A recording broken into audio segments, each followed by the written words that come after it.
Well, you should be afraid of taking risks and pursuing something meaningful. But you should be more afraid of staying where you are if it's making you miserable. You're paying a price by sitting there being miserable. You might say, well, the devil I know is better than the one I don't. It's like, don't be so sure of that. The clock is ticking.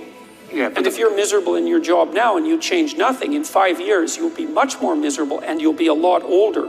But isn't it a luxury to pursue what is meaningful? Our viewers have mortgages, they have children, they have payments and loans. It's a luxury to pursue because we lack the resources. Well, I don't remember now, I'm not talking about what makes you happy. It's a luxury to pursue what makes you happy. It's a moral obligation to pursue what you find meaningful. And that doesn't mean it's easy. It might require sacrifice. If you need to change your job too, let's say you have a family and children and a mortgage, you have responsibilities. You've already picked up those responsibilities. You don't just get to walk away scot-free and say, well, I don't like my job, I quit. That's no strategy. But what you might have to do is you think, well, this job is killing my soul. All right, so what do I have to do about that? Well, I have to look for another job. Well, no one wants to hire me. It's like, okay, maybe you need to educate yourself more. Maybe you need to update your curriculum vitae, your resume. Maybe you need to overcome your fear of being interviewed. Maybe you need to sharpen your social skills. Like, you have to think about these things strategically. If you're going to switch careers, you have to do it like an intelligent, responsible person. That might take you a couple of years of effort to do properly.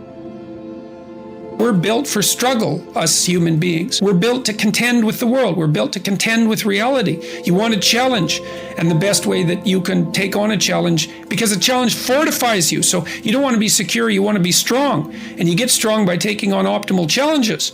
And so you lay out your destiny in the world, and you take the slings and arrows of fate, and you make yourself stronger while you're doing so. And you might fail, and fortune might do you in, but it's your best bet.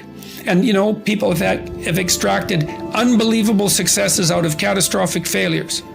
And I'm not saying that in a naive way. I know perfectly well what happens to people. You know, you're doing fine in life and then you get cancer. And then 6 months later, you're dead. And all the heroism in the world isn't going to save you at that point. But that's not the point. That's not the point. Life is bounded by mortality. But that doesn't mean that you don't get out there and contend, and you develop by contending, and you minimize the net amount of suffering in the world. And that's something, man, that's something to do. Compare yourself to who you were yesterday, not to who someone else is today. Because you need to have a hierarchy of improvement. You need to be aiming for something, and that means you're going to be lesser than people who've already attained along that dimension. So the question is, who should you defeat in the final analysis? And the answer is, you should defeat your former self. You should be constantly trying to do that. And you're the right control for yourself too, because you're the one who's had all your advantages and disadvantages. And so if you want to compete fairly with someone, then you should be competing with you. If you're improving yourself, then what you are doing is competing with your lesser self. And then you might also ask, well, what is that lesser self? And that lesser self would be resentful and bitter and aggressive and vengeance-seeking, and all of those things that go along with having a negative moral character. And those are things that interfere with your ability to progress as you move forward through life. So it's very necessary to understand that this is why, you know, I've been stressing this idea of personal responsibility. It's like, well, personal responsibility is to compete with yourself, is to be slightly better than yourself the next day. And it better in some way that you can actually manage, and that's humility. Like, well, I'm a flawed person, and I've got all my problems. Could I be as good as person X? It's like not the right question. The right question is, could you be slightly better tomorrow than your currently flawed self? And the answer to that is, if you have enough humility to set the bar properly low, then you could be better tomorrow than you are today. And you might say, well, what's the right way of being in the world, if there is such a thing? And it's not acting according to a set of rules. It's attempting continually to transcend the flawed thing that you currently are.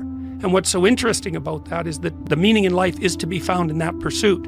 So I've been laying that out in these discussions too, because I say, well, the fundamental issue is that life is tragic and difficult, very tragic and difficult for everyone. And it's also tainted by malevolence, because no matter how things are tragic and difficult, but there's always some stupid thing that you could do or someone else could do that could make it even worse than it has to be. And so that's life.